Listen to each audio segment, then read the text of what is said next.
Usema bara fe masoto dalle chakanet kat ko debit. Tak ko me fudati gabbasa dati tubita kasrat dupada. Gari mal fada fure gantuma matansan. Garin karama mafan gosuma matansan. Tokkon sani nama khoba khoba furatani warracha jirusa yo agenda are kaftan wata ka wanni sin godu dandesan hinjirtu. Fuada ka wajin ka bunjiru Usema bara wajin. Amalan dhaggeeffadha. Ali hinjirru. Gaafa Usema bara asirra kaafnuun Bagandi hima namoota kana baleso. warri yaman Dirqama yoo furen nama tafaati miti maabara hedduu guddaadha ummanni hedduudha barbaada deemaadha naannatti barbaada goldooni Maqaa isaanii tarreessuu maaliif sodaatan isin bariyanii? warri miidiyaa irra sodaatan galmee keessaan akka naanaa tokko buutii waqara. Innaawaa isaawuun siinjee obboleessa keenya kana isaawuu Yoo isin qabeen teessan isin qotamte harkuuf teessan akka uummataa dho'isitanii. Akka nama akka uummataa baasoos gubbaa lolaa olti guyyaa guutuu miskiina yamaniif fixaa hattuun tun guutuun. kana dhidhiimsee gubbaa taayaas gubbaa babbaroota akka nama rabbii. Hamza sergeetiin jira qabadhu Hamza deebisaa mee warri moortara naa dalaguu dide. Salik Oktor. Lukne dubbii yaman baate Asii fuudhanii dubbii yamanitti deebisan norka. Fever seenee jira. ta'alii tokkom gootan ta'alii fixxanii Taale Hamzaan Hamzaar keertii jeetu musumatti deebisa. Hamzaa jiyan ana kamin harka jirti Hai. Ustaz Hamza maal jedhe? kamin harka jirti Eegaa eedamu jaadhaan wal qunnamtee hayyee jettanii addaan hin baane reefus gisee nu bira ol seen taatummaanoo dhimma biyyaa naa laaltee jetteen hin dhufne waan miciyyoodha. bar miciyoo wajjaasu inni gizee sana kijee ni yaalaa jee fiduu miciyoo malee niin fidan jenne Eegaa duuba sana ammallee akkas taanaan suma harka jirti jechuu bargaafatteetuma dhimma isaan geesse miciyyoo isaan geessetteetuma irraa bartee hawaasattiin as deebita akkuma deengadda achitti rakkabamtetti. eenaaf maamil shurrubbii harka jirti dhugaa keetii akkasi Hai, dhimma duuba na bargamu faajaa na goote anuu amma innillee miciyyoo niin fidaa naan jee isiinillee akkasuma jee. Akka mucaadhaa walumaan harkaa qabnu maa yaadina Akkasuma kunoo hayyee bareeda. akki goonu laale silaa haqa mucaa kana gabbaaf suutatti manguddoon dubbanne illee gaarii onlaayina kanarraa laafne wanni bareedaan. Gara keessaan ta'ee gubbaan ta'ee karaa si qabameen karaa harki keetii dhumteen si godhuu danda'u saasamsaa kiyya wanni hangisi harka jira. Ammoo aliin keenya kun akka inni itti deemaa jiru xiqqisho gaariidhaa miti. Amma uguratti kannan. Laal alii akkana utaaltee gamas utaaltee balu kana jee kana kun waan akkasii hin godhu habiibi. Nuti yoo siin jenne saaqni kee akkasii mul'atu keenya yeroo hundaa'u. Siigalee maallaqa kana hurkaa buuftee fiddee haqa keessan barbaanna malee jetteedhaan duraan balleessin adii kee. Rabbi sabrii. Isaan kun uummata tasgabbaa barnama galgala isaawoo maqaa badanii matanii ammaan tana tasgabbii kana namaa kan. Bar tanaaf waa hunda sikkannina nuti gizii asii waa dhufani. Galatoome wallaahi. Qooda waliif haa uummata. Maallaqa ni nyaadhamee akka inni itti dalageen beekaa bara. Isa waliin beekanii dhugaadha. Waatii bakka nama qooda kaaniif wallaahi. Jazakumullah. Ustaaz hedduu takka galatoome lama gantai. Kama kan kee kas khee situ sila nama biraa taate qaata fitadhee jee jettee keessaa baata hedduu takka galatoome ulfaadhu. Akkasi dubbii. Sila nama biraa taate na duuba kan kun kee waa takka nan galtu waan nin keessa harka hin jirtu nageetti jeeti harka darbitee kutaa ulfaadhu lama gantai galatoome. Rakkoon qabu Khalifa sul deebisaa. Kala Hamzaa keenya galatoome ulfaadhu atummaan jala deemi sirra diimne. Galatoome Khalifa ol deebisaati. Khalifa. Akigo. Okay, mamme kafira mal ja ustaz. Mamme mardo ye. Mamme dubbadha bi. Ai ustaz reefu suman dubbadde reefu xiqqasho wali gufachuun murtii guutuutu fi Anne xiqqasho hoggaan isaa kana anneedha. Anaaf keessaan barreessi dubbatin asirratti anaaf naa barreessi. Di berresif bangga kesan berresif mamme. Mamme. Kesan berresif. Kesan berresif Hamzara. Maaliif jeete dubbiin biyya kanatti Guutuun laaleetii waan viidiyoon ta'e galee akkuma jirtetti irraa siif fuudhaa takka normaal haa barreessu. Zamza. akkasittiin ani gaafa ijoollee tanaa wajjinis wal lollu ustaada ani akkanattiin ilkee xiyyaas dhabee jira beete amata sadii ifin deema an takkaa viidiyoonis as been beeku ilkee xiyya dhabeetitiin siin gargaarsisa aboo naa gargaaranii jee annee kana wanta jee Keessaanimiif mee maamme yeroo takka. Keessaan naa hime maamee xiyyaaf shirra kon qabuttu uumaatee miti keessaan haasa. Sumaanuu hundi keessanuu galatooma yaa'oo baga nagaan dhuftanii asumaanuu wanti taanuufi uummata karaa uummata keenya wallaggaa kanaaf sagalee haa taanuufi. Ustaad Zamza. Tole Salaamu alaikum. Waalaikum salaam wa rahmatullahi. Wallahi har'a akka malee na dhukkuba ammaan hospitaala dhufe dubbii uummata Yaman takka dhageenyaatiin ol ba'e. Laali uummanni warri feemas as gubbaadhaa fi hin jettu warri as gubbaadhaa dubbattu tun hundi hawaasa keenyarra wal jaaranii hawaalaarraa buusuu jiran ijoollee Yamanitti. Wal jaaranii tokkoon isaanii quba qaban tokkoon isaanii badhaa isaanis waan quba qabu jira hundi isaanii waan quba qabanii jira. Gayya'anii yoonii fi kan gartee haqa uummataa kana kan gartee guyyaadhaan amma komentiin as jira tokko 80 ganam kana buusee jira Yamanitti uummata kanaaf sagalee ta'a waan ijoolluma teenya tan gartee TikTok irra jirtan tanumaa irra wanni dubbii tanarraa hubanne yoo jiraatte namootuma keenya ka TikTok irraa afaan banu kanaatu irra wal jaaree uummata hawaalaa Yamanitti irraa buusu jiraan naa gale maaliif jennaan wal himuu didan Hussein Maabaraa qofa maqaa haasan malee guutu jiran hundi sheerii hojii qaban please haqa nama tokkootiif hoonoo baay'ee takka guutuu kan nu laffaasiftanii miti haqa biyyittiitti saamamu jirtu kana kan obboleettiin deenyachitti feesta meeosaa please can I talk? Okay, thank you. Haqa uummanni keenya kanatti halkanii guyyaa itti rakkachaa jiru kana maallaqa ammaas jala tokko 80 ergaa ganama kana ergeechu jira halkanii guyyaa maallaqni buu jira Yamanitti 120 ergee jaaquun okuun arma jalatti uummanni keenya Yamanitti dhume feestaala rabbeessu jiran laalaan taatu ni guduu deemti ta'u ol deemtu sagad deemtu dhiirti taatu akka ta'u jirtu aramni qoftiin nama ajjeesu uummanni keenyaas nama ajjeesaa jira haayini uummata kanaa badhaa sa'aatis waan quba qabdu lafa haayi obboleessa keenya Aadam harreefu bayaan umbannaa bira jiru san bayaan keenya bira jiru san haqa baase aboo ani waan hunda asirratti hin dubbadhu guutuu wanni jiru jirtii je Hamza bayaan umbannaa qunnama please haqa uummataa kana irratti dalagaa kuno yoo maallaqa Yamanitti gaafatte torbanuma kana keessa miliyoona olii bu'ee siin jenna lakki miliyoonni dhibbi takka bu'uu danda'a.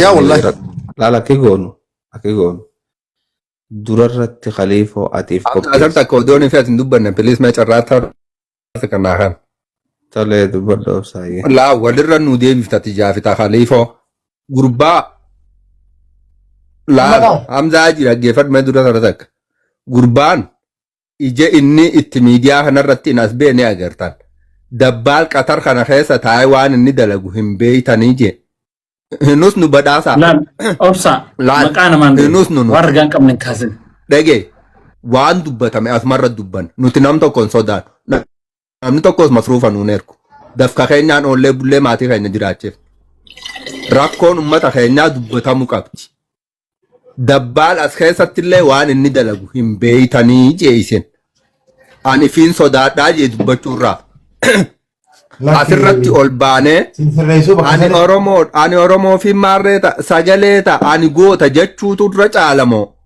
keessaan jeqqabnee Oromoo ta'e tokkollee taatu lamallee taatu rakkoo keessaa baasuu dura caala.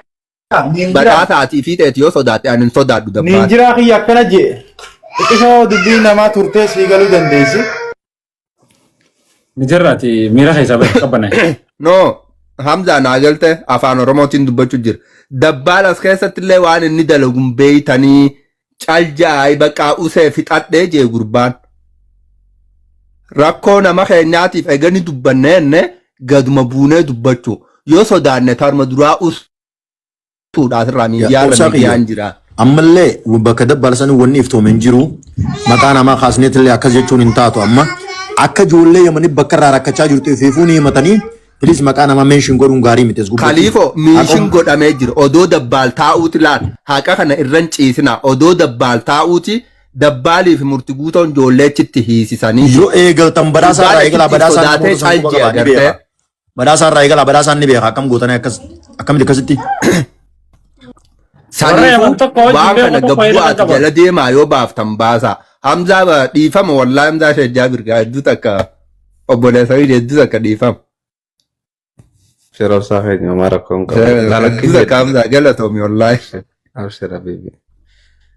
Damintura. Ammoo Yamanitti yoo xiqqaatte keezii Yamanirraa namni na fidu maarree keenya tokko itti qabanii akkana godhanii maarree keenya tokko kana gaafatanii kumaan kana gaafatanii Yamanirraa hedduu wanni kana guyyarraa nutti as argamtu hedduu.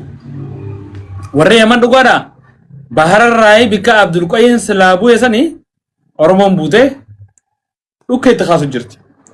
Nama gizee inni basaasorraa achi garagalee feetu nama qabaadhu miila kiyyaanin deema gizee jiru Yamanirraa gizee achi garagale doonii gubbaa kaayaan lakkaawanii wanna jaan bahararraa gizee gabboon ijoollee qaqqabanii namu kopha qixatee dhukka irraa kaasaa jechuudha. Okay. Maallaqa bulchu malee. Waan tana. Warri guddu nu ol guddu kun waan guddu. Mee wanta kan jaa badhaasaa fi wanni tuni beeki waraana jabaadha. Laal waan irra nuti afaaniin haasofnee godhuu dandeenyu osoo hin ta'in wanni tun dubbiin tun online irratti waa takkan fiddu yoo lafarra waa fidde malee. Lafarratti kareefuu khaliifuun jeesanii ammallee asirratti haasawuun takka faayidaa hin qabdu. Yoo wayii goona jettan dubbii warra Yaman ta'aniiti sijaaraa dhugaa silaalan abbaa kiyyaa ammaan tana. Si galee si qoflan jechuu. Mee iyyanii torbaanuma takka iyyanii dabarsanii siin jaan. Ustaaz Hamzaa kiyya amma nuti galmeessa wanni barbaanneef nama maatii biyyaa qaba. Yaada kanan kan dhaamsee eegi. Akki godhamu yoo kan jiraatu ta'e namuu namarraa dhalate qabaa miire akkasii bara. Akkasi. Lafa dalagamuu qabdi wanni tun.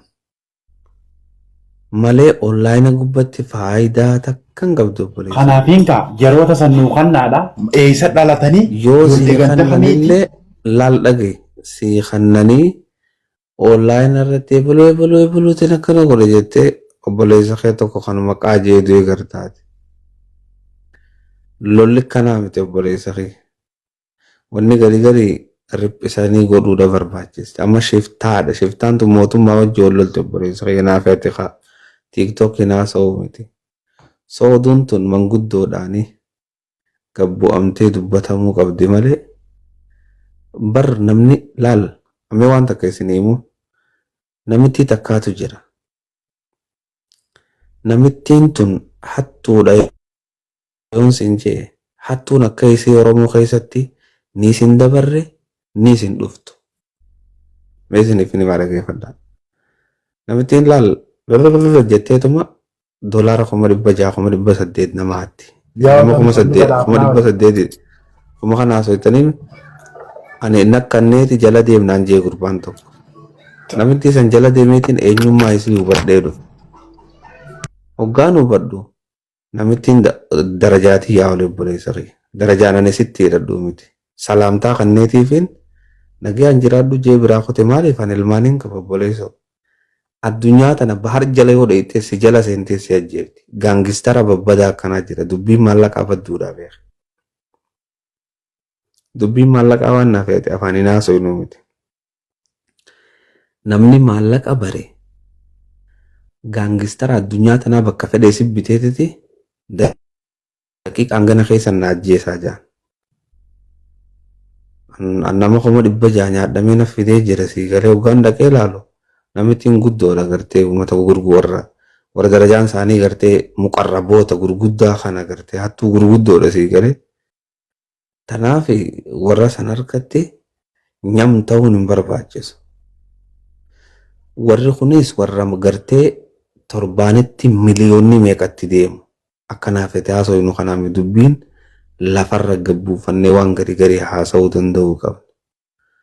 Amma ati ijoollee xixiqqoo ilmaan Oromooti akkasitti zeetarra buusanii salleetarra buusan jettaame isaan wanni duraa eefu baankii isaanii miliyoonni seenuudhaan ganama isaa'eef. Maallaqni addunyaa tana walitti kaasee nukuleeraa wal sodaachisu jiran sababa maallaqaati. Addunyaa kanarratti namni waa lamaaf wal ajjeesa. Dhalaa fi maallaqa. Kanaafuu dubbiin tun dubbii laalamma lallaaftuu osoo hin ta'in dubbii gabbuusanii mizaanaan yoo laalamtellee yoo godhamtellee siyaa'ee uummata gurguddaa warra gartee addunyaatii wajji wal qunnama. Amma uummata Liibiyaa gaaf tokko ki godha warri lafarratti haasa'u beeku. Ameerikaan dhufteetuma weerartee ijoollee harkaa fuute. Viidiyoo san laaluu dandeessan sii galee. So dubbiin garii online irratti yoo haasofne daranumatti jabaatti. Ijoollee amma nuti asii ijoollee taa'aa jennaa miti. Hoggayyuu nama 100 meeqaa seenaaf jechuu isaan taaneetuma qamaanii nama 30 horodhu 30 naa kanne 30 naaf fudhatan kan. Tokkicha jidduudhaaf fedhan ajjeesanii fakkii godhatan. Nama ajjeesanii maallaqa nuu buusaa jaaniin sii galee. Tanaaf nama keenya yaa'uun dhiisu irraayis nyaadhamuun hin dhiifamu. Inumaatu eegummaa keenyummaan kunuu jabaatee hattuu nuu ta'e dubbii laaftuu miti sii galee. Eegummaattummaan tunuu teenya taate waan takkaa beekaa kanuma Abdul Qawwiin san nu nyaatin. Bakka tana hattummaan tunuu jabaachuu keenya nu garsiifti ammoo lafa gabbuunee irraa haasa'uu nu barbaachifti. Amma namni keenya jabaatee. Alhamdulillah jetta ustaz. Ustaz warra yoo rabbiin karaa kana dhufe rabbuma sanuu hawaalaa irraa buufnee gacheessine jawwaatu. Wata ka juume jara kene nama duro jiru jillee jira dalagatti deebuu deema. JJ fixadde Ji. Ayyee galatooma dubbii reefu Hamzaan mure hamtuma qofaan murteesse yaada namni hundi irratti kennande qoosaf jetteef dhiiftee jettee jirta jechuun jechuudha jecha moo jechaa miti jira maama bayan jecha jaa fudhadha jira maal sodaatan waan namni akka namni itti nu murteessaa isin je qofatte yoo kan murteessitan taate duraanumaa tapha ijoollee fakkaatti. Nurraa gabboo ati isinirra gabbuune garuu immoo irra dibaa kana dhiifnee gaariidha. Irra dibatti waan nageenya akkasitti bu'u hin jiru, hayyi namaa qabuus hin jiru. Wannummaan hayyi inni hin baaneef irra dibaa obsi gaa'oo. Hamzaa Haji sirrii hin jirtu. Akka amma abbaan dubbate suni gurbaan Adam suni akka fedhettis ta'u qoosaf jettee dhugaaf jettee jirtaa jee jira. Bakka maal ta'u afaan si qabere. Tasaniin booda mata ijoollee yamaniitis isa dura naa kaasee ture asirratti Permanen ture. Maaliif usaasi? Hin dhagahamu. Bakandi. Sagaleen hin jirtu. Jirti ayyee isa bira warra kun jiraate malee. Yaa tajoollee yamanii sanis Adam dura naa kaase. Takkaffaa maqaa shurrubbirraan kaase maqaa nama biraan doonde. Anaa jalqabee akka amma ustaaz Hamzaan itti ibsan osoo hin taane Oromoodha namu isaanis lubbuu akka namaa qabanii roobootii miti hin sodaatinaa dhugaa dubbadhaa dhugaa rabbi namaa dubbisu yoo harka keessaa qabna taate malee wannumti irra dibatti waa dhudhusuuf hin jirtu lubbuun ol baati malee gadi hin baatu obboleessa gaafuma rabbiin nama fudhatee deemanii gaafuma rabbiin ni deemta jee deemta harka dheerattee fi humna qabaattee fara'ooniin ana rabbukumun aalaa kaje waa rabbiin taane ilalaba hin teenye nama kutee dhugaan jirtu tanuma ofitti himaachuu barbaadetti yoo sheerii keessaa qabaattan qofa nama sheerii waan san keessaa qabu qofaattu wal sodaachisuu wal gowwoomsuu akkuma reefun tana hoggaa maqaan namootaa kan irra dibdan san Hamzaa Haji atuu harka keessaa qabda itti dhiyaatta eenyu tan Hussein Maabaraa